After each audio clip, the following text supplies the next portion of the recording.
Welcome back, readers. Welcome back to another week in our fiction unit. We are now in week 3 of our first unit in reading, Unit 1. Today is our read aloud from our mentor text, The Tiger Rising by Kate DiCamillo. As we read today, we will continue to focus on story elements from our story elements chart. Today, we are focused on identifying problems and struggles in the text.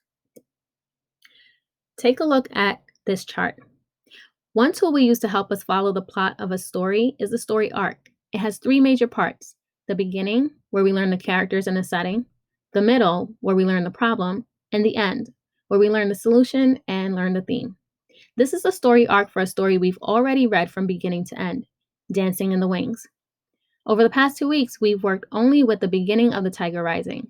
Because we are now reading through the middle chapters of The Tiger Rising, and making our way to the middle of the story arc where we learn the problem, we are on the lookout for the problem today as we read chapters 12 through 16. So remember, keep an eye out for the problem. Chapter 12. We got to walk through the woods, Rob said. He looked doubtfully at Sistine's bright dress and shiny black shoes. You can give me some of your clothes to wear, she told him. I hate this dress anyway. And so he took her to the motel room, and there Sistine stood and stared at the unmade beds and the tattered recliner. Her eyes moved over his father's gun case and then went to the macaroni pan from the night before, still sitting on the hot plate. She looked at it all the same way she looked at the Kentucky Star sign and the motel and him, like she was trying to add it up in her head. Then she saw his carvings, the little wooden village of odd things that he had made. He had them all on a TV dinner tray beside his bed. Oh, she said. Her voice sounded different, lighter. Where did you get those? She went and bent over the tray and studied the carvings, the blue jay and the pine tree and the Kentucky Star sign, and the one that he was particularly proud of, his father's right foot, life-size and accurate right down to the little toe. She picked them up one by one and then placed them back down carefully. Where did you get them? She asked again. I made 'em, said Rob. She did not doubt him, as some people would. Instead, she said, Michelangelo, the man who painted the Sistine ceiling, he sculpted too. You're a sculptor, she said. You're an artist. Nah, said Rob. He shook his head.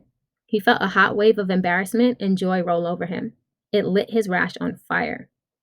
He bent and rubbed his hands down his legs, trying to calm them. When he straightened back up, he saw that Sistine had picked up the carving of her. He had left it lying on his bed, intending to work on it again in the evening. He held his breath as she stared at the piece of wood. It looked so much like her, with her skinny legs and small eyes and defiant stance, that he was certain she would be angry. But once again, she surprised him. Oh, she said, her voice full of wonder. It's perfect. It's like looking into a little wooden mirror. She stared at it a minute more and then carefully laid it back on his bed. Give me some clothes, she said, and we'll go see the tiger. He gave her a pair of pants and a t-shirt and left the room and went outside to wait for her. It was still raining, but not hard. He looked at the falling Kentucky Star. He thought for a minute about one of those not wishes he had buried deepest, a friend. He stared at the star and felt the hope and need and fear course through him in a hot neon arc. He shook his head. Nah, he said to the Kentucky Star. Nah. And then he sighed and stuck his legs out into the rain, hoping to cool them off, hoping to get some small amount of relief. Chapter 13. They walked together through the scrub. The rain had stopped, but the whole world was wet. The pines and the palmettos and the sad clusters of dead orange trees all dripped water. This is where my mother grew up, Sistine said, swinging her arms wide as she walked, right here in Lister. And she said that she always told herself that if she ever made it out of here, she wasn't going to come back. But now she's back because my father had an affair with his secretary, whose name is Bridget and who can't type, which is a really bad thing for a secretary not to be able to do. And my mother left him when she found out. He's coming down here to get me. Soon. Next week, probably. I'm going to live with him. I'm not staying here, that's for sure. Rob felt a familiar loneliness rise up and drape its arm over his shoulder. She wasn't staying. There was no point in wishing. The suitcase needed to stay closed. He stared at Sistine's shiny shoes and willed his sadness to go away. Ain't you worried about messing up your shoes? He asked her. No, she said. I hate these shoes. I hate every piece of clothing that my mother makes me wear. Does your mother live with you? Rob shook his head. Nah, he said. Where is she? Rob shrugged his shoulders. My mother's going to open up a store downtown. It's going to be an art store. She's going to bring some culture to the area. She could sell some of your wood sculptures. They ain't sculptures, Rob protested. They're just woodland, that's all. And we gotta be quiet because Beauchamp don't want people walking around on his land. Is this his land? Sistine asked. Everything's his, said Rob. The motel in these woods. He can't own everything, Sistine argued. Besides, she said, I don't care. He can catch us. He can put us in jail for trespassing. I don't care. If we're in jail, we won't get to see the tiger, said Rob. Where's your mother? Sistine demanded suddenly. She stopped walking and stared at him. Shh, said Rob. You gotta be quiet. He kept walking. I don't have to be quiet, Sistine called after him. I want to know where your mother is. He turned around and looked at her. Her hands were on her hips. Her black eyes were narrowed. I don't want to see your stupid tiger, she shouted. I don't care about it. You don't know how to talk to people. I told you about my father and my mother and Bridget, and you didn't say anything. You won't even tell me about your mother. Keeping her hands on her hips, she turned around and started marching back in the direction of the Kentucky Star. Keep your stupid secrets, she shouted. Keep your stupid tiger, too. I don't care. Rob watched her. Because she was wearing his jeans and his shirt, it was like looking into a funhouse mirror. It was like watching himself walk away. He shrugged and bent to scratch his legs. He told himself that he didn't care. He told himself that she was leaving soon anyway. But when he looked up and saw her getting smaller and smaller, it reminded him of his dream. He remembered Sistine riding into the woods on the back of the tiger, and suddenly he couldn't bear the thought of watching her disappear again. Wait up, he shouted. Wait up, and he started to run toward her. Sistine turned and stopped. She waited for him with her hands on her hips. Well, she said when he got close to her. She's dead, he told her. The words came out in short, ragged gasps. My mom's dead. Okay, said Sistine. She gave a quick, professional nod of her head. She stepped toward him, and Rob turned. And together they walked back in the other direction, toward the tiger. Chapter 14. The cage was made out of rusted chain link fence. There was a wood board that served as a roof, and there was a chain link door that was locked tight with 3 padlocks. Inside the cage, a tiger was still pacing back and forth, just as he had been the last time Rob saw him, as if he had never stopped pacing, or as if Rob had never gone away. Oh, said Sistine in the same voice that she had used when she saw Rob's carvings. He's beautiful. Don't get too close, Rob ordered. He might not like it if you stand too close. But the tiger ignored them. He concentrated on pacing. He was so enormous and bright that it was hard to look directly at him. It's just like the poem says, Sistine breathed. What? Said Rob. That poem, the one that goes, Tiger, tiger, burning bright in the forest of the night. That poem. It's just like that. He burns bright. Oh, said Rob. He nodded. He liked the fierce and beautiful way the words sounded. Just as he was getting ready to ask Sistine to say them again, she whirled around and faced him. What's he doing way out here? She demanded. Rob shrugged. I don't know, he said. He's Beauchamp's, I guess. Beauchamp's what? Said Sistine. His pet? I don't know, said Rob. I just like looking at him. Maybe Beauchamp does too. Maybe he just likes to come out here and look at him. That's selfish, said Sistine. Rob shrugged. This isn't right for this tiger to be in a cage. It's not right. We can't do nothing about it, Rob said. We could let him go, said Sistine. We could set him free. She put her hands on her hips. It was a gesture that Rob had already come to recognize and be wary of. We can't, he said. There's all them locks. We can saw through them. Nah, said Rob. The mere thought of letting the tiger go made his legs itch like crazy. We have to set them free, Sistine said, her voice loud and certain. Nuh-uh, said Rob. It ain't our tiger to let go. It's our tiger to save, Sistine said fiercely. The tiger stopped pacing. He pricked his ears back and forth, looking somewhere past Sistine and Rob. Shh, said Rob. The tiger cocked his head. All 3 of them listened. It's a car, said Rob. A car's coming. It's Beauchamp. We gotta go. Come on. He grabbed her hand and pulled her into the woods. She ran with them. She let him hold onto her hand. It was an impossibly small and bony hand, as delicate as the skeleton of a baby bird. They ran together, and Rob felt his heart move inside him, not from fear or exertion, but from something else. It was as if his soul had grown and was pushing everything up higher in his body. It was an oddly familiar feeling, but he couldn't remember what it was called. Is she behind us? Is he behind us?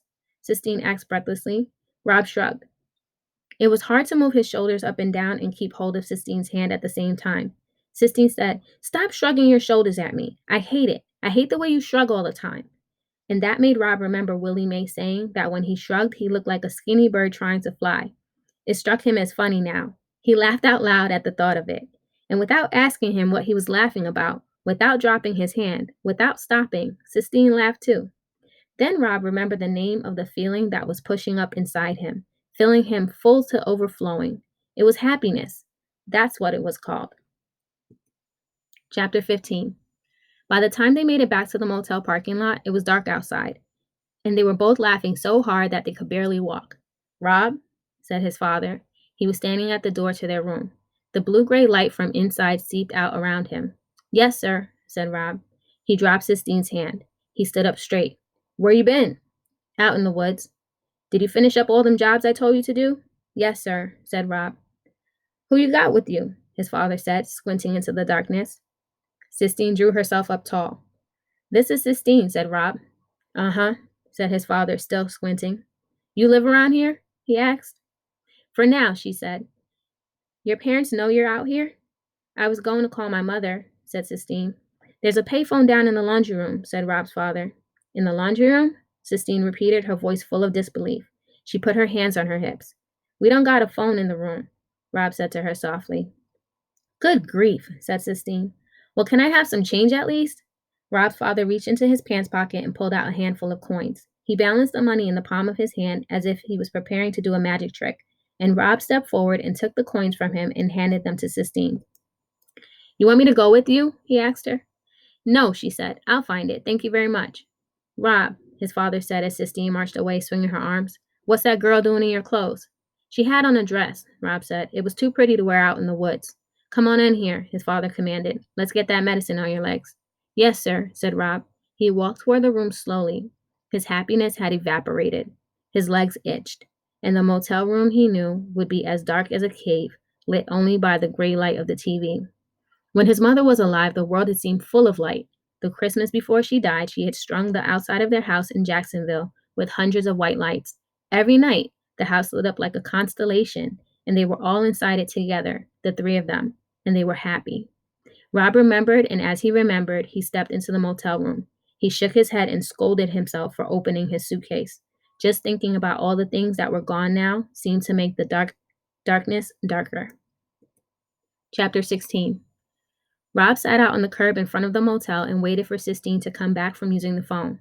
He had her green dress wrapped up in a grocery bag. He had tried to fold the dress up neatly, but folding a dress turned out to be an impossible task, and he finally gave up. Now he held the bag out and away from him so that the grease from the medicine on his legs would not stain it. He was relieved when Sistine finally walked toward him out of the darkness. "Hey," he said. "Hi." She sat down on the steps next to him. "How come you don't have a phone?" Rob shrugged. "Ain't got nobody to call, I guess." "My mother's coming to get me," Sistine said. Rob nodded.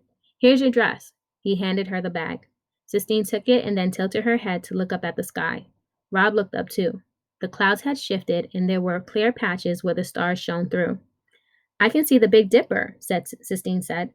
"I like looking up at things. So do my mom and dad. That's how they met.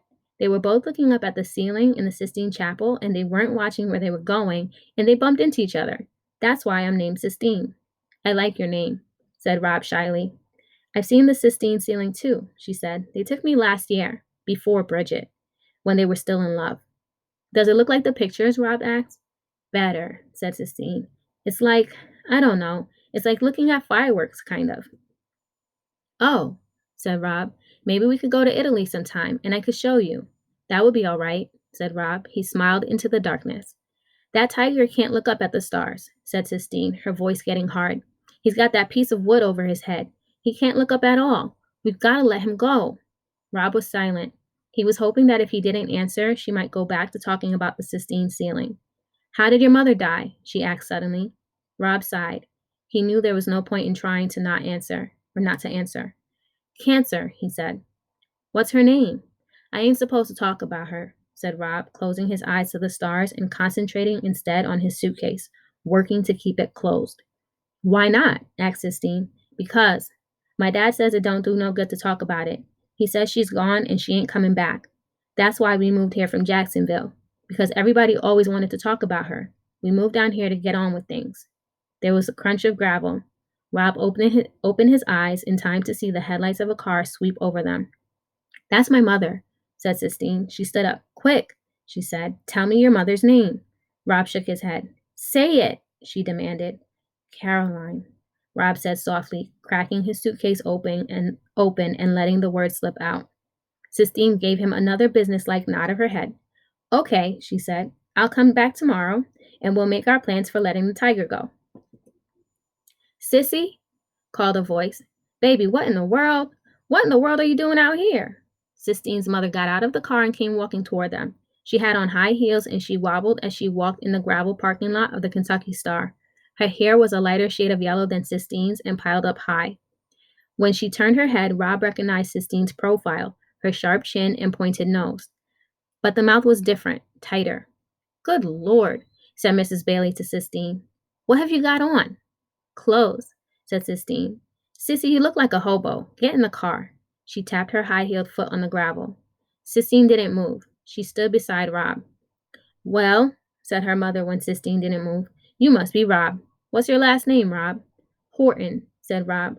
Horton, said Mrs. Bailey. Horton, are you related to Selden Horton, the congressman? No, ma'am, said Rob. I don't think so. Mrs. Bailey's eyes flicked away from him and back to Sistine.